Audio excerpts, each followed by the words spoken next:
The weak and impotent Republican House Speaker Kevin McCarthy wants to launch an impeachment inquiry against President Joe Biden. Now, he's been under pressure from the Nutcase Freedom Caucus. They've been threatening to remove him as Speaker. So during a news conference today, McCarthy laid out his so-called reason for moving ahead with this totally BS impeachment inquiry.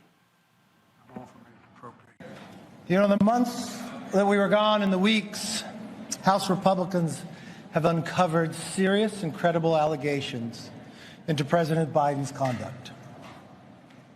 Taken together, these allegations paint a picture of a culture of corruption. Now, here's what we know so far.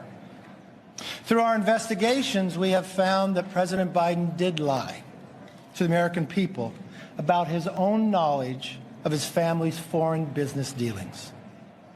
Eyewitnesses have testified that the president joined on multiple phone calls and had multiple interactions. Dinners resulted in cars and millions of dollars into his sons and his son's business partners. We know that bank records show that nearly $20 million in payments were directed to the Biden family members and associates through various shell companies. The Treasury Department alone has more than 150 transactions involving the Biden family and other business associates that were flagged as suspicious activity by U.S. banks. Even a trusted FBI informant has alleged a bribe to the Biden family. Biden used his official office to coordinate with Hunter Biden's business partners about Hunter's role in Burisma, a Ukrainian energy company. Finally, despite these serious allegations, it appears that the president's family has been offered special treatment by Biden's own administration. Treatment that not otherwise would have received. All right, so now I want to show y'all this here. So this is, again, if you want to see hypocrisy, all you got to do is look at what Kevin McCarthy said 4 years ago when he was critical of Democrats moving forward. All right, first, let me read this, okay? He said, here are the facts. Speaker Pelosi can't decide on impeachment unilaterally. It requires a full vote of the House Representatives. The House has voted 3 times on articles of impeachment. Each vote failed. For Dems, this is all about politics, not about facts. Well, guess what, y'all? The problem here is he's doing the exact same thing. So watch this video right here, y'all. Check this out. Allegations as well. This effort will be led by Chairman James Comer at the Committee on Oversight in coordination with Chairman Jim Jordan.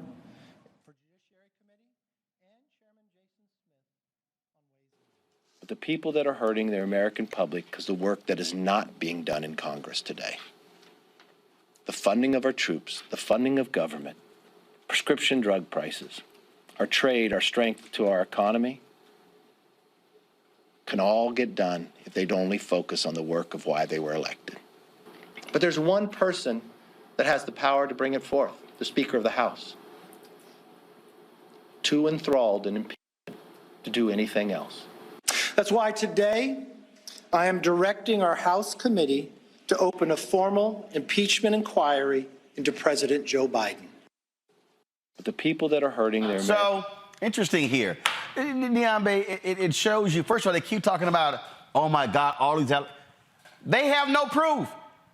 They even have Republicans on Fox News and other places saying, y'all don't have the goods.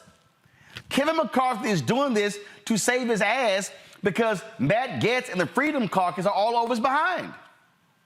Well, sure. I mean, he's been an ineffectual leader from the beginning. I mean, the deals he had to cut to become the speaker in the first place, we knew we would be in some mess with Kevin McCarthy. But I think it's also worth noting these people have been looking for 9 months and still haven't found anything. Even his fellow members said that they wouldn't find anything. And I think the reason he decided to do it this way, as opposed to seeking the votes of members of the House, which he said he would do, that he believed in the impeachment, but that he would take it to other members of the House is because he knows that his caucus is fractured and he does not have the votes to move this process forward. So they're going to go searching again for nothing because the only thing they can talk about is Hunter Biden. Meanwhile, their top contender is indicted 4 times, has been civilly convicted of sexual assault, and is now facing a raft of other investigations around voting rights. So I think it's really interesting that, Kevin McCarthy is trying to tell us to look over here instead of looking at the very real thing that's right in front of us.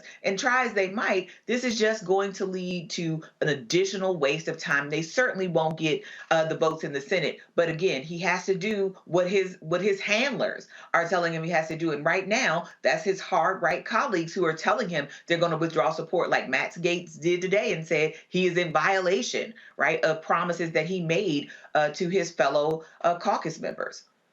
And the thing here, Mustafa, is they are desperate to kiss Trump's ass. Politicos are reported that he was on the call urging House leaders. They are doing this because of Donald Trump. He needs this because he's mad that he got impeached twice. Exactly. This is all about politics. It is about the presidential election. It is about their lack of any substantive policy.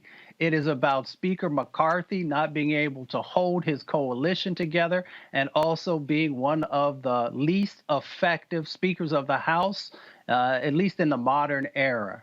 It is nothing further than a farce. It is exactly what that is. And, he continues to get punked by the Freedom Caucus. I don't know any other way to say it. I watch it play out all the time. And they're doing this in a moment when the government is about to shut down, when they should actually be focused on the substantive sets of policy actions that our country needs to be in a better place. But even with that, what they want to do, they now want to extract more out of this by shutting the government down. And here's the thing. The United States has never defaulted on its credit. But you know what, Larry? This is where Biden should say, I dare y'all. No, I'm not about to sit here and do more insanity because you guys are threatening to shut the government down. You put the entire blame on them and say, you're going to own this, House Republicans. So I think that Speaker McCarthy should write a book, How to Lose the House Majority, because that's what's going to happen. This impeachment, we talk about the likelihood of the possibility of a government shutdown. This is not how you govern. And over the last, 10 to 15 years, Republicans have consistently governed as far down and make a slide down and meet to the bottom as quickly as possible. The other thing, Roland, I don't think we haven't discussed is during the Trump administration, the DOJ created a policy that that the inquiry really doesn't work. You have to have a vote on the House floor to require DOJ and some other pieces to get moving. So the inquiry just is not enough. You have to have a vote on the floor. The challenge is the moderate Republicans are not going to vote. They're not going to support this because they know they will not win re-election. So once again, McCarthy is just doing this, as my colleagues highlighted, because of the Freedom Caucus, the right-wing Freedom Caucus.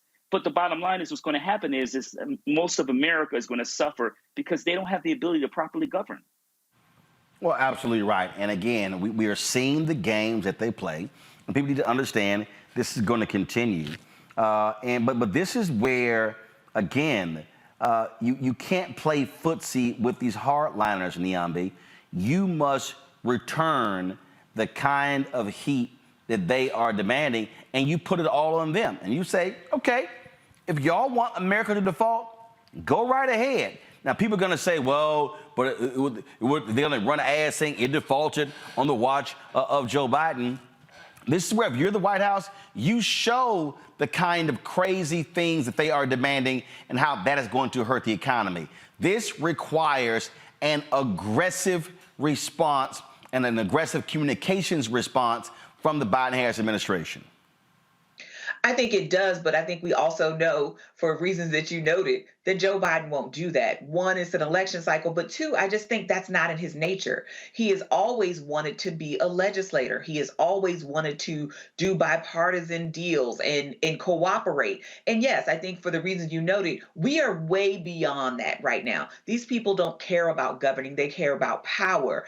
And Joe Biden, I think, is still operating from a place where he thinks that there can be deals made, that there can be negotiations, that the Democratic caucus can actually work with Republicans here. Unfortunately, these people have demonstrated over and over and over again they don't actually care about any of that stuff. What they care about is just this sort of naked taking of power. And if they can't do it fairly, they're going to do it by force. And that's going to be at the state level. And that's certainly going to be here yet again, where we see government shutdown looming over top of us. And I think Joe Biden, unfortunately, to the end, is going to try to work with Republican members of that body, despite them showing they have no interest in working together.